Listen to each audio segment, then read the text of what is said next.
Hey guys, welcome back. आज हम जानेंगे कि आईक्यू का जो फॉर्मूला है वो क्या होता है। आईक्यू जिसे हम बोलते हैं इंटेलिजेंस क्वोटिएंट को बोलते हैं। सो गाइस, आईक्यू का जो फॉर्मूला होता है वो होता है mental as MA divided by CA into 100 करते हैं हम। MA means mental as, CA means chronological age. Okay, तो ये फॉर्मूला जो हमें याद रखना है। फॉर एग्जाम्पल मैं आपको क्वेश्चंस के थ्रू समझाती हूँ। 8 ईयर्स बच्चा जिसकी IQ जो है वो 75 है, तो मेंटल एज हमें फाइंड आउट करनी है। तो हमारे पास दो चीज़ें बताई गई हैं। एक तो हमें ईयर बताया गया है कितने साल का है, यानी कि क्रोनोलॉजिकल एज बताई गई है, और साथ में हमें IQ बताया है। तो हम कुछ नहीं करेंगे, हमें IQ बताया था 75, हम एज इट इज़ लिखेंगे, और जो हमें मेंटल एज नहीं बताई है तो हम MA वैसे ही लिखेंगे। क्रोनोलॉजिकल एज हमें 8 ईयर्स बताई है, उसको लिखेंगे और हम उसको 100 से मल्टीप्लाई कर देंगे।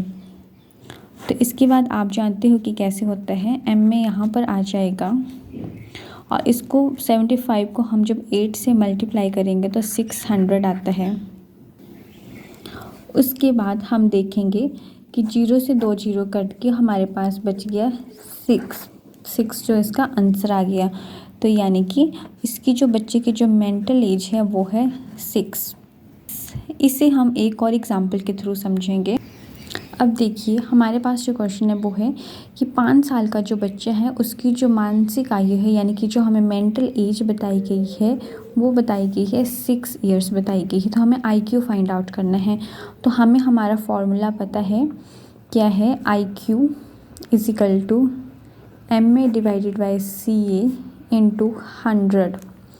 तो हमारे पास IQ जो है फाइंड आउट करना है। हमारे पास MA दी गई है, यानी कि जो उसकी मेंटल एज है वो दी गई है 6 डिवाइडेड बाई CA, यानी कि जो क्रोनोलॉजिकल एज है वो दी गई है 5 इंटू 100 कर देंगे हम।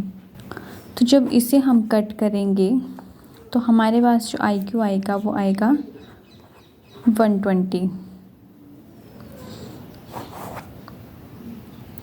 आई होप गाइस आपको ये समझ में आ रहा होगा। अब देखिए, हमने इन दो क्वेश्चंस के थ्रू हमारा IQ कैसे निकालते हैं हमने ये चेक कर लिया है, जिसमें हमने देखा कि अगर IQ ना दिया हो तो वो कैसे फाइंड आउट करते हैं, और अगर हमारे पास MA फाइंड आउट करना हो यानी कि मेंटल एज, तो वो उसे कैसे फाइंड आउट करते हैं। तो गाइस, आई होप आपको पसंद आया हो, और अगर वीडियो पसंद आई हो तो चैनल को सब्सक्राइब ज़रूर कीजिएगा, और ऐसे ही और वीडियोस देखने के लिए वीडियो को लाइक और शेयर ज़रूर कीजिएगा।